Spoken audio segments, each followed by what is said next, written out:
2 minutes, sir. You may proceed when you're ready. Sir Presiding Officer, dear colleagues, susundan ko lang po yung kay Senator Risa, Senator Judge Risa at Senator Judge JV at yung ibang nagtanong sa admission against interest. You stated this already, but just for the record, you viewed the whole video, right? The whole 2-hour video. The November 23, Yes. Sir. Yes. Yeah, that's it. isang beses, sir. Isang beses lang. Yes, sir. Okay. And how many times there has the Vice President made admissions against her interest? No, sir, ang tinutukoy ko pong admissions against interest doon sa November 26, sir. No, sabi mo yung November 23 din na ayaw ng defense gamitin contracted. So yung kinausap is also an admission against her interest, di ba? Di, sir, ang sinasabi ko pong admissions against interest, yung November 26 video po, sir. Na sinasabi niyang totoo yon at hindi niya Yes, sinasabi. sir. Okay. Opo. So doon sa November 23, may nakita ka doon na admissions against interest.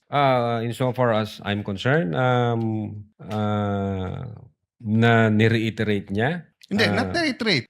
Siguro para malinaw, in your mind or as a lawyer or as an NBI agent, what is an admission against interest? Yun nga po, yung ini-explain ko po kanina. Ito po yung isang bagay na ginawa ng isang tao na... Hindi ginawa, sinabi. Sinabi Kasi ng, it's admission eh. sinabi ng isang tao na ikakasira niya. But then, instead of denying na sinabi niya yon, inadmit pa niya ito, ni-reiterate Okay, niya. very clear yon. And you and Agent John Mark Kalilong said that the basis of the investigation was the November 23 video, the basis sa inyong affidavit of investigation sa nag-file ng kaso is certain portions of the November 23 video. As well as the November, as well as the As well as October 18, other sir. evidence. Okay. Apo. Sa November 23, ilan ang admission niya against interest?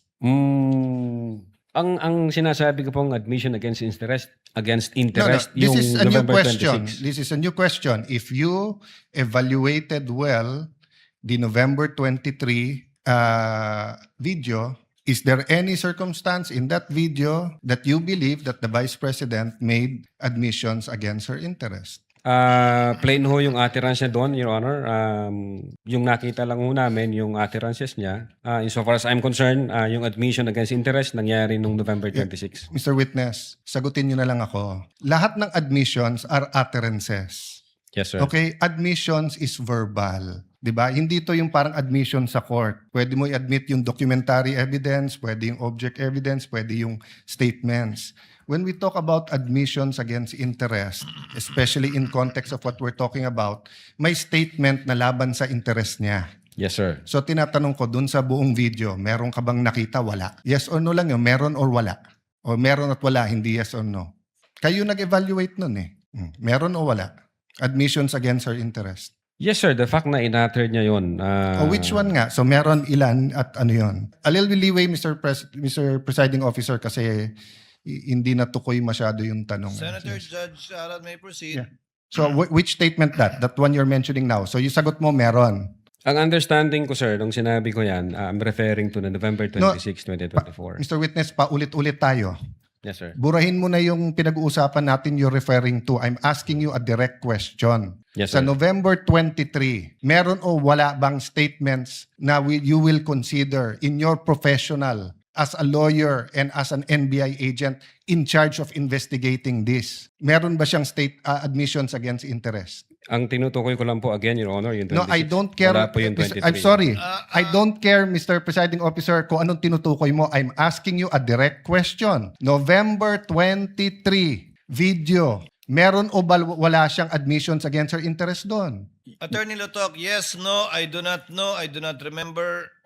We're referring to November 23, not 26. I do not know, sir. Ang you do not know. ang nire-refer ko na... Yeah, don't tell me admission- na. So you do not know. Okay. When she said, kung papatayin ako, may kausap na ako, patayin niyo yung tatlo. Is that an admission against interest? Yes or no? Based on that utterance, sir, yes, I think so. Yes. O kakasabi mo lang kanina, I don't know. Ngayon, yes. O ano pa? Ano pa sa video na yon na admission against interest? Meron o wala? Or I don't know? Yung utterances na yun, sir, ang Sir, bukod nga doon. To me, sir, yung utterances na yon, that's admission against Sir, interest. klaro na yon. Tinanong ka na ng presiding officer, sagot mo, I don't know. Tinanong kita ng diretso na sa video, biglang you know, biglang sasabihin mo na yun utterance na yon. So ang tanong ko na ngayon, bukod doon, aside from that, Sir, ulitin ko po yung sagot ko.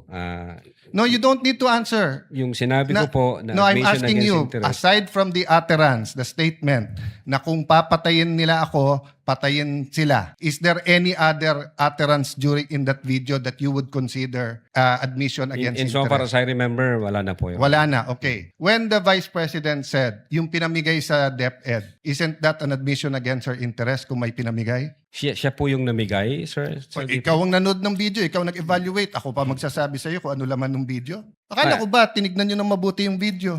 Bakit hindi mo alam yung laman ng video? DSW, ano yun?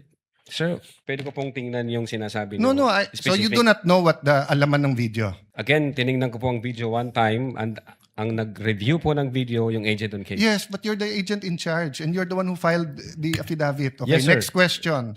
Nung sinabing mag-people power, tapos ang sinabi niya, hindi yun yung solusyon. O kung nag-people power, sino magiging presidente? Kung Siya, nag-people power at mawawala ang Pangulong Marcos, sino magiging presidente? Siya, sir. Opo. So hindi ba admission against her interest din? Siguro sa interest niya, maging presidente. Pero ang sinabi niya, wag.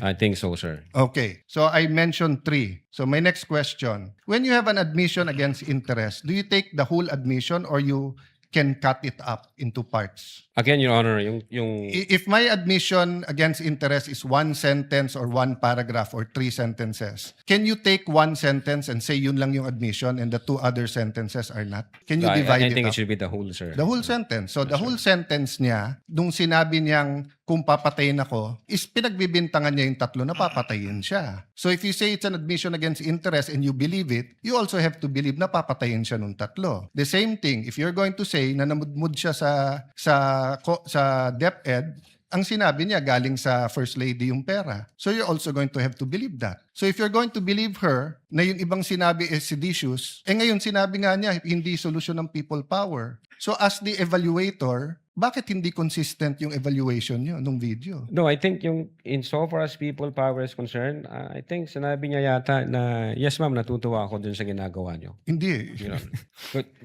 pwede ko pong ulitin. Your Let Honor. the record speak for itself. It's on Yes, Your page 26. Same paragraph nung sinabi niyang papatayin, no? But having said that, last question, no? Bakit sa cybercrime ni-refer? Ba't hindi sa anti-terrorism or sinabi mo meron intel group? Bakit sa cybercrime? Your Honor, my cyber aspect po kasi yung violation. Okay. What are the aspects of the alleged threat? One is the cybercrime grave threat. The other one is a possible assassination threat, right? No, Your Honor, yung sinasabi kong my cyber aspect, the utterances was made through Through cyber. And the utterance, in accordance with you, constitute grave threat. Yes, sir. But if she meant it, and if it is true, and if it is accurate, it's also an assassination plot, isn't it? Kung totoo yung utterance niya, napapapatay kita, may kausap na ako, hindi ba assassination plot yun? Maybe, sir, yes. No, hindi maybe. NBI kayo nag-aano eh. May nagsabi sa presidente, papatayin kita. How much plain can that be as an assassination plot? That's why, sir, may validation process. That's sir, why may validation. Kaya yun yung tanong ko. Ano ba mas mabigat? Yung assassination plot o yung cyber aspect? No, Your Honor. No, diretso yung tanong. Hindi no.